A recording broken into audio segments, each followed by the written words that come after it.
Hi, this is Nikki Woods, and we are going beyond the studio with Miss Kelly Price. Good morning, good morning. I mean, lots of energy in the morning from Miss Kelly Price. Her new CD, Sing, Pray, Love, Volume 1. And I love this concept. Thank you. Volume 1 is all about singing. And Yes. you are I don't think I've seen somebody so excited about their own CD. I am really excited. Tell me why. Tell me why you have so much excitement. This is an idea that I've had maybe for more than a year, where I wanted to lay out this music in 3 volumes, Sing, Pray, and Love. And it gives me an opportunity really to do all of the kind of music that I love, that has affected my life, that's been important to me, and not be bound even to a genre. So when Pray comes out, there will be some gospel songs, but it will not be a gospel project. But it will be more about songs that are spiritually invoking and inspiring, and things that will cause you to want to get up and wake up and live. And so spiritual connection for Pray. And then with Love, it will be an entire album of collaborations. Baby making music. So, yes, but in all collaborations, I will not do one song by myself. Really? Yes. So I'm excited about that. And just the whole emotional thing behind it really was, I don't know if it was so much inspired or if it was that I understood what this was for me after seeing the movie Eat, Pray, Love, and understanding Julia Roberts' character, Right. and the thing that she was going through at that point in her life. And I literally got up on 40 and just started evaluating and reevaluating life, and just thinking about everything, choices that I've 40 made. will do that to you. 40 will do that to you. 40 will make you rethink some things. It will. But you know what? All said and done, no matter what choices we've made, whether they're good or bad, great moments, horrifying moments, things that we've done to ourselves, things that other people have done to us, we're here and we have an opportunity to live before we die. And so the whole concept of Sing, Pray, Love is very much like Eat, Pray, Love. I want to live before I die. And people, oh, Kelly, you've had a career, you've done this, but I have things that I want to do personally. Right. There are travels that I want to do just for myself. Most of my traveling over the last 20 years has been work related, so I really don't get a chance to do a lot. I have other dreams and goals and accomplishments that I'd like to make happen. And ultimately, while I'm still living, I want to move into a perpetual state of vacation where I take breaks to go to work. I love that. I Yes, love that. That is my ultimate goal. Yeah, I think it was interesting for me because as I got older, I think I realized that, I mean, we're so goal oriented now Yes. that we're always thinking, okay, 5 years from now, Yes. 10 years from now. We're like, well, what about today? What about today? What am I doing today to be Yeah. happy and to be successful and to feel fulfilled? So Yeah. I think that is awesome. And smell the flowers. And smell the Because flowers. success is important, and we do want to live well. Yeah. But sometimes we push so hard for the success that we don't enjoy it. Exactly. Yeah. And then what's the point of that? And what's the point? All right. Yep. So tell me about some of the collaborations on this one, because you do have a couple that I'm very fond of. I do. Back to Love with Ruben Studdard. Can I just say, he is, I love you. I love you, Ruben. I love you too, Ruben. He is such a gentleman. Isn't and he? He is a Southern gentleman. He is just all things wonderful, and you literally could just eat him up. Yes. He is truly a teddy bear. He is really he's amazing. Yeah. Amazing And gentleman. then he can sing, and too. he can sing, and he just laced Back to Love Yeah. so wonderfully. It's a wonderful love song, but it's not a ballad. It's Mm-hmm. a cruising song. Like, you can literally ride with your top down during the summertime and just rock out or ride out to Back to Love. It's a great feeling song, and it reminds us again, it's in that mode to remember to Right. get back to love. Right. We've been busy, we've been working hard, we're goal oriented, but it's time to get back to love. Right, So right, that's right. what the song is about.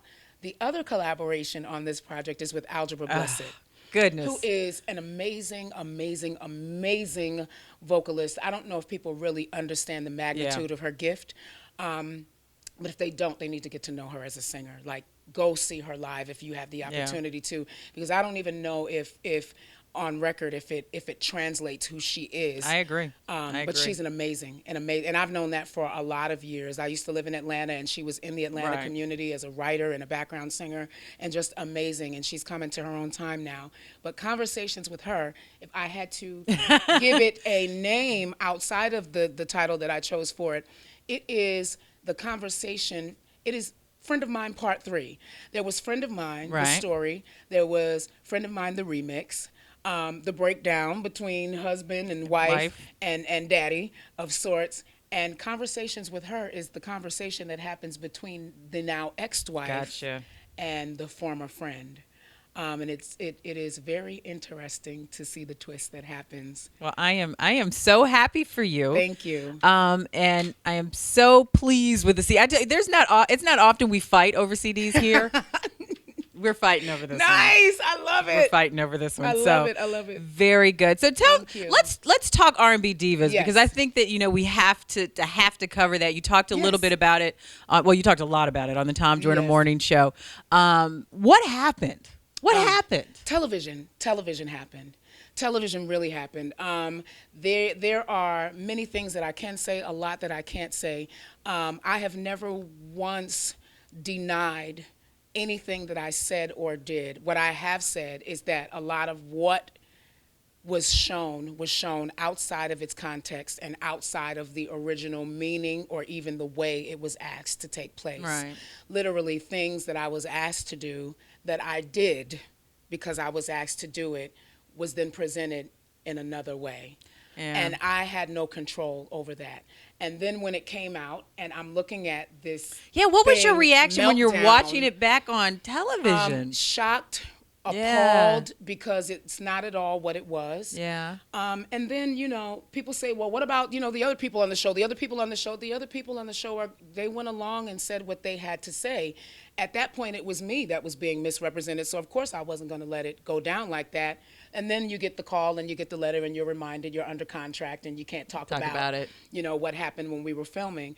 But I say this, and I say it and I'll continue to say it. The reason why, no matter what happened, I never spoke out against any of the other ladies, and I know that there were things that were said about me. I can't control that either. But the reason I never did it is because I was there, I was on the set, and I was there when all of us were disgusted about things that were happening. And seeing things turn from what we thought they were originally going to be.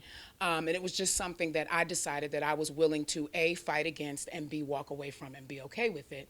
And so for everybody else that decided that they were okay to go along with it, I don't have the right to judge them. I don't have the right to speak out against them. That's what they're doing. And do what you have to do. I often said it to them, do what you need to do to support your family. I just can't do this.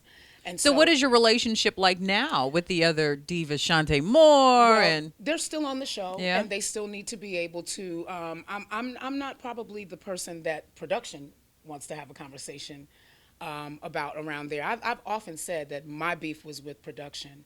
And it was great for them because they were able to translate that onto. But do you talk to any of the divas now? Are you friends with any of the divas now? Well, I didn't come in being best friends with any of them. If I see them, I speak to them, and it's friendly.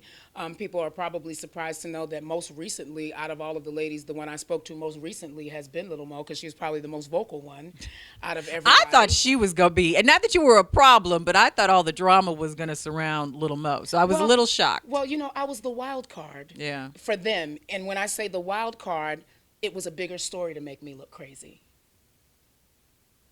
Social media had a field day with you. They did have a field day. How do you handle that? I took a social media fast. Did you? Yeah. After a while, it got to be too much, because opinions are one thing, but people actually, I got death threats. They were mean. I got death threats on the Mean. internet. And so what I say is, for everybody that says that I needed to go get a pill, the ones that were threatening my life need several pills. Yeah. That's a bit much. When you rule the day-to-day existence of yourself based on a television show that you watch, that's actually kind of scary. Yeah. And so, but there are a lot of people that do. I think people have to understand that it is an entertainment. It's entertainment. It is a $1 billion+ industry. They're making a whole lot of money off you raising your blood pressure to the point of where you're ready to pop a vein. And Would you do it again? I absolutely would, because now I know what it is. Going in, I didn't know what it was. But I would not do it unless I was involved at a deeper level. I was hired.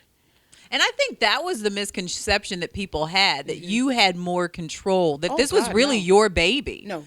And that you had more control. That's why we were so surprised to hear you weren't coming back. We're like, well, this is this is her show. No, this was Okay. not my concept. It wasn't my show. I was asked by the creators, who are friends of mine, Nikki and Faith, to come and be a part of the show. And when they involved Phil Thornton, who is one of the EPs, he's someone else that I've known for a very long time when he was managing artists in music. He came on board and he talked with me about it. The conversations that we had about what the show would be about, and the different things that they wanted to do is not the show that was presented. But, you know, I learned. I'm a student. I'm a student of life. And anything that I decide to do, which this show I decided to do, Right. I decided to learn from it. This was a hard-learned lesson, but it's one that I needed to know because television I'm not running away from, film I'm not running away from, and if this is what television is becoming and I plan to be a part of that world, then I need to know it. But after having this experience, I know the way I would make a reality show and the way I wouldn't do it. I would absolutely show conflict. I would absolutely show drama. But to me, it's important for there always to be a beginning and an end and not just the crazy middle. Because there is a Gotcha. beginning to everything and there is a resolution I like that. for everything. That's very well said. Thank you. Very well said. Thank you.